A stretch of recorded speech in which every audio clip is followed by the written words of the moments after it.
The ability for humans to understand alien cultures only goes so far.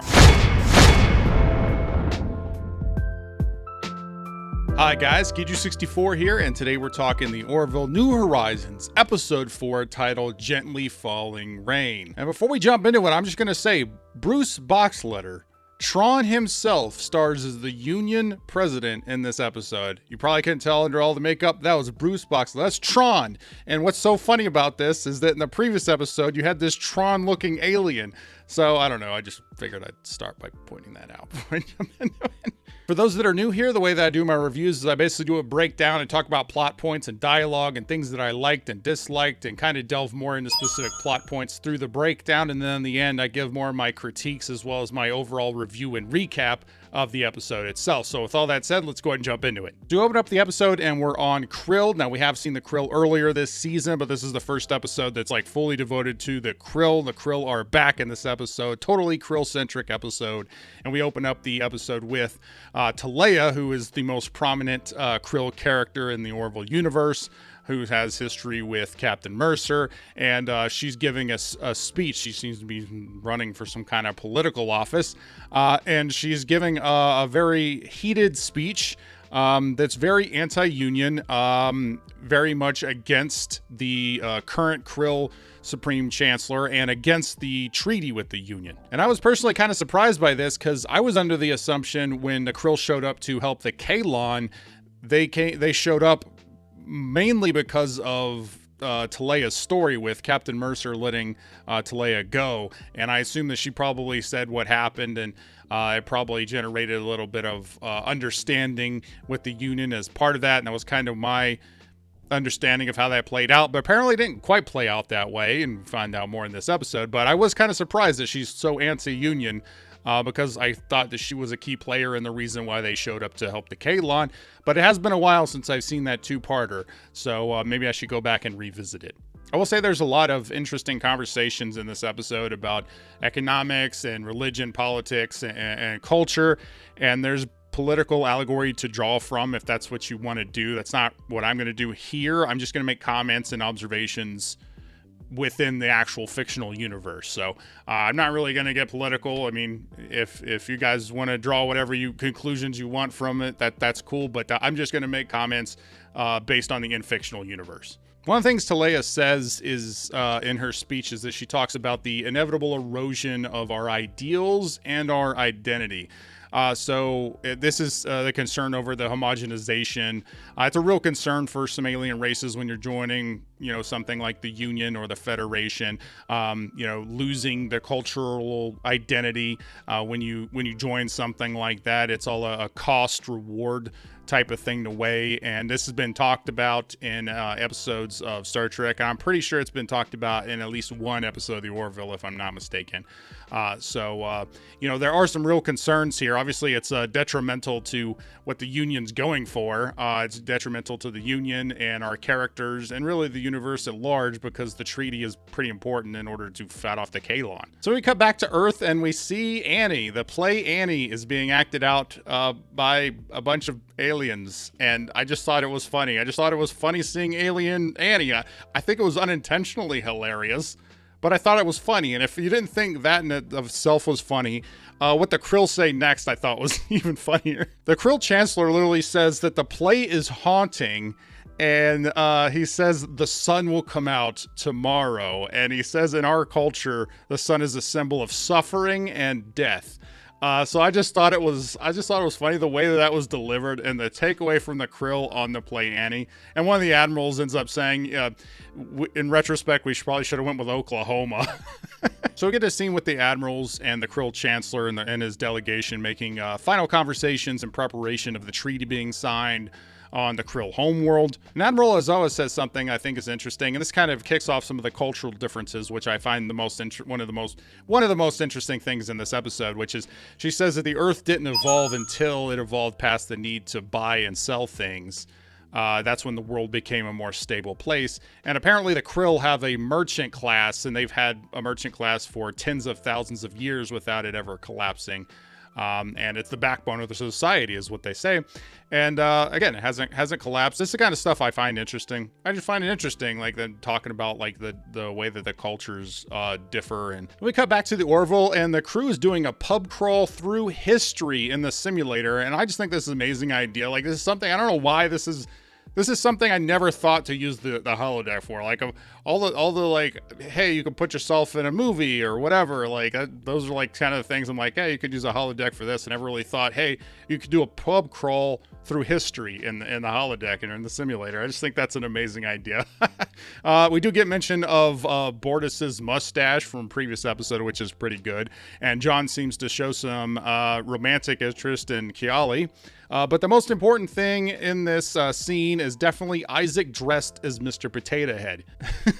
I just love the scenes with crew camaraderie like this. I just like the seeing those bonds being formed, because as the bonds are formed with the characters, the audience is able to connect and have those bonds with them as well, and really make the crew feel more like a family. And that's kind of one of the essential parts of Trek and what makes the Orville work as well. So Admiral Halsey contacts the Orville and lets Captain Mercer and Commander Grayson know that they are going to go to Krill to sign the treaty, and they've asked the Orville to be the ship that takes them there, because obviously the Orville was integral to these peace talks, like the most integral ship, obviously, because of the actions of Captain Mercer.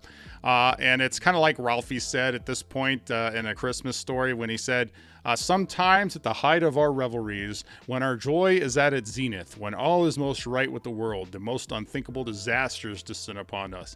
And that's exactly what this is. Right now, everybody's all happy. We're going to sign this treaty. We're having a good day. The Admiral doesn't know that we've been drinking, and everything's good. But it's about to not be. So Ed is made aware of Teala as a political opposition to the current Chancellor and a potential problem for the treaty, though, and finds out kind of what happened, at least from the surface level, what happened with Teala after he freed her. She returned back to Krill, and then she quit the military, and then shortly after that she came out against the treaty, and she built up a following as a folk hero due to all of the stories surrounding her. So I thought all that was pretty interesting. There is a conversation that happens with General Halsey where they talk about the political vacuum on Krill, and they talk about how political vacuums are bad because without hope, there's going to be fear. So it's either hope or fear when in a political vacuum.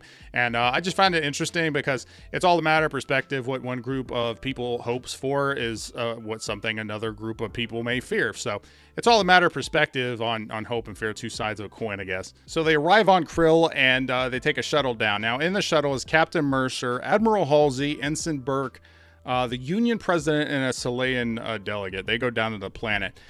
This seems odd to me. When I was looking at this, I was like, how is there not a single security member? Why did Teala not tag along? Like, security is pretty important when you have the Union president going down to the Krill homeworld, who was one of your most feared enemies, not that long ago. So I just like, you're not going to take one security officer or something. Oh well. So the Chancellor gives the Union delegation a capsid cider, which is a local delicacy, and Captain Mercer says, the alien delicacies, they could go one way or the other, which is obvious because aliens are going to have, different tastes. And so it could be something really good, or it could be something really bad. They drink it and it's actually pretty good. So I had flashbacks to Romulan ale. I know I've equated the Krill that I feel like they're similar to Romulans and pre-occupation Bajorans.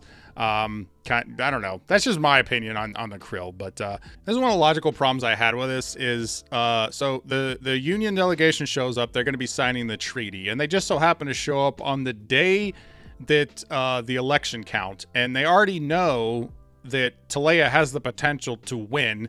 And that if she does somehow win, they're going to be screwed because of her anti-union rhetoric. So the idea that they show up on the election day just doesn't make any sense to me. And of course, the Chancellor does end up losing, and before they even do an official change of command, the Supreme Chancellor is arrested along with the Union delegates. And then the Krill obviously attack the Orville in orbit because now the Union is the enemy immediately. And Commander Grayson orders Directive 21 to Lamar and says to take Dr. Finn, and we don't really find out, what this is until the end of the episode. Directive 21. I did think it was funny when Malloy's trying to outrun the Krill. He says, he asked for permission to try the Helix maneuver, and Commander Grace is like, I don't know what that is.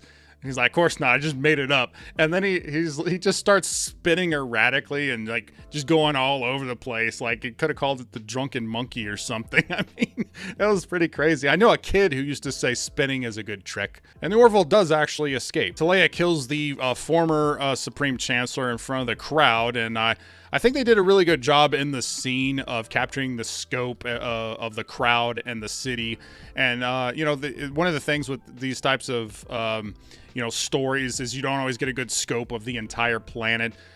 So I think they did a pretty good job of like showing the scope of all of these people and the actions in which was taken. It wasn't just in a room somewhere. It was in front of the whole homeworld. Teala does meet with Captain Mercer and says that he is stupid and clinging to a false version of who she is, which in a way is the version the audience has of who she is as well, because we kind of see her through the eyes of Captain Mercer. Like our perception of who she is only what we've seen on screen, which the only thing we've seen of her on screen is with Captain Mercer present. So I think that's accurate. And Teala basically says the former Supreme Chancellor lost his influence, and Captain Mercer's like, you killed him. And then she just says, most men who lose their heads tend to die. Yes. And I'm like, geez, savage. And she says, our time is finite. One can live in the light of command or in the darkness of servitude. And this is in reference to the story of Ozymandias that Captain Mercer posits out there. And I think this really gives us a clue into who Teala might actually be. But as we see the episode unfold, you'll be questioning it again. So Captain Mercer's taken away, but some of the Krill guards end up putting a cloak on him and smuggling him out into the streets. They're going to take him somewhere. He doesn't really know where, but we know it's better than the brig or the prison that he's being held in with the rest of the delegates. And while this is happening, another group of Krill show up and then shoot those guards and then smuggle him the other way. And then Captain Mercer is introduced to his daughter, Anaya, which is Krill for Gently Falling Rain. So that's the title of the episode. And she is half human, half Krill. So she is Teala and Ed's kid. So the kid was hidden away so as not to hinder Talaya's political ambition. So somebody else has been raising her, but she seems to be, being taken care of pretty well. And but the faction that is taking care of the daughter wants a treaty with the Union. So there still are people on Krill who want a treaty with the Union. And the suggestion is that Captain Mercer convince Teala to reveal her daughter to the Krill as a symbol of unity to them and get support for the treaty. It's also revealed that Teala wanted Ed to live. That's why he was being smuggled out, because she wanted Ed to live. So again, we don't really know exactly what Talaya's motivations or what kind of person she is. So Captain Mercer goes back and meets with Teala again. So he just basically gives himself back over to custody to meet with Teala again, have this conversation, and say that that he knows about Anaya. Captain Mercer even quotes the Encana, which is the Book of Avis, and says, Avis teaches with every child a new world is born, in reference to Anaya, obviously. And, she seems like she's unmoved by this, and she's, kind of doesn't really want to talk about it. And Captain Mercer asks, well, why'd you have the kid for if you were just going to hide her away like a criminal? And Teala says that's a very human question, because they terminate life with abandon. And Teala takes Captain Mercer to see how the Krill treat those on Krill who terminate life. Apparently, the parents are taken and forced to meet a simulation of the child they would have been if they had not terminated it in the womb. And obviously, Captain Mercer's disgusted by the display and asked if this is the world Teala wants Anaya to grow up in.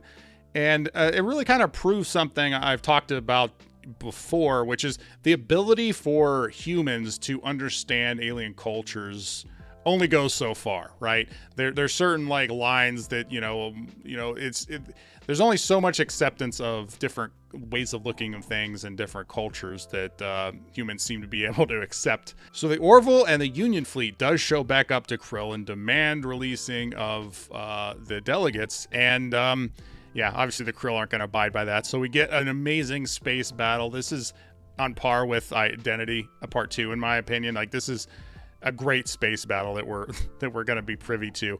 Teala brings the Union delegation out and stabs the Union president, and then 2 Krill show up and bust the delegation out, and it turns out that the 2 Krill are Lamar and Dr. Finn as Krill. So now we know what Directive 21 was. They just disappeared and they came back as Krill. So they obviously got down to the planet somehow. They don't really show it. But that's what Directive 21 is, apparently. We get a cool speeder chase scene on the planet while the Union fleet fights in orbit. And it all looks really good. I really liked it. There's some pretty great effects here. I think this is the best effects we've seen from the Orville. It's practically movie quality, I think. I watched it on a 120-inch screen, and it looked pretty good. So some parts actually felt like a theme park ride. Like, I had flashbacks to the Back to the Future ride at Universal Studios at one point. So yeah, I really liked it. I thought the camera work with the special effects worked really well. And then, as I said, we get more space battle shots as the shuttle moves in and out of the battle to get to the Orville, to get to the docking bay, dock with the Orville, and it does. And then they take off. I will say one missed opportunity they had is that they could have had Malloy take the pterodon out. That would have been nice. They've shown pterodon. They showed pterodon in the first episode, but we have not seen Malloy take the pterodon out and do anything with it. It seemed like this big space battle probably would have been beneficial. But missed opportunity, I think. Back on Earth, Admiral Halsey and the President let Captain Mercer decide if they should reveal Anaya to the Krill to force Telea's hand into making a decision. And Ed says, the kid didn't ask for any of this, didn't ask to be born in any of this, so it probably shouldn't. And and ultimately he says that it's possible Teala might make Anaya disappear if they tried to do that. Finally, meaning that he doesn't really know her at all, and we don't really know her at all. We got some hints of who she is, but she's obviously clearly conflicted. So it does end with Teala looking at a view screen watching Anaya, and so Ed doesn't really know who Teala is or what her next move might be, and neither do we as the audience. She seems to care on some level for both Ed and Anaya. Anaya more so than Ed, I think, at this point. But she does seem to care in her own kind of way. But she also seems to care about her people and their way of life, at least based on the rhetoric that was used. You don't really know how much of it she believes, but I feel like she believes it to a certain point for sure. And it's like she said, it's her opinion is it's about having power in life or not having power. She said, our time is finite. One can live in the light of command or in the darkness of servitude. So honestly, the strength of this episode is Teala, how she's presented, the way that she's utilized, the way that we end and we still not 100% sure like what her next move is, what her who she is. And I think that's the strength of the episode. It doesn't just lay it out for you. I mean, I'm sure we all have ideas on what her next move might be, or what she cares about and what she doesn't, but there's enough thrown out there with some conflicting bits that you're not 100% sure, and I think that's the strength of the episode. And I do think this was another solid Orville episode. I really liked it. I'm not sure where I'd put it in my rankings so far for season 3. I do think the last episode, I think I prefer that one a little bit better. It had some issues, but I think this one had some issues as well, mostly logical ones. I commented a little bit as we were talking through it. There was no Union security at all on this trip to the Krill homeworld. You have the Union president going down without a single security officer. Like, why was Kiali not taken? Why? I'm sure the Union president has his own security. Why was somebody from that not taken? You could have written in an additional character who was, kind of a gruff security guard that, went with the Union president or something like that. I don't know. I feel like he should have had some security. It just doesn't make any sense. It's a big logical problem. But what's more than that is the coincidental timing. There's this tumultuous election. that just so happens to count the votes on the day that the Union president shows up to Krill and is going to be signing this treaty. Like, why did this happen on this day? Like, whose idea was that? And why was there no pushback from the Union? Be like, we're going to wait till this election plays out before we decide, you know, that we're going to send the Union president to your planet. It seems like that'd be a logical assessment. They talk about the potential threat of Teala earlier in the beginning of the episode. So again, that coupled with the lack of security just doesn't make a lot of sense. I also would have preferred to see more unrest on the planet's surface, since they do make a point of how divided the people were in the vote. They even, allude to the fact that it's kind of a military coup, and the fact they didn't actually do an official change of command. It just everything happened just immediately. So I feel like there would be more pushback from the populace, and we would see that reflected. Particularly, like, I don't know why they didn't just throw in like a few groups of people, or some people causing a stir when Captain Mercer's being smuggled through the streets. But it seems like everybody's just going along like normal. I mean, there's even Krill strippers we see at a certain point when he's walking through the streets. So it seems like business as usual on Krill. I feel like probably throwing in something like that probably would have been beneficial. Maybe throw in a tussle that happens with some protesters with the guards or something, and Captain Mercer takes the opportunity to escape. And that's when he runs into the other Krill, instead of the other Krill showing up to shoot the other guards, for him just to be taken for more Krill. I felt like playing with that idea, I felt like that could have been a little bit better choice. And I also think the pacing could have been a little bit better. There were a couple moments where I just thought the pacing kind of took a hit. That it kind of hit a few lulls. I thought Captain Mercer and Teala having a kid was kind of expected.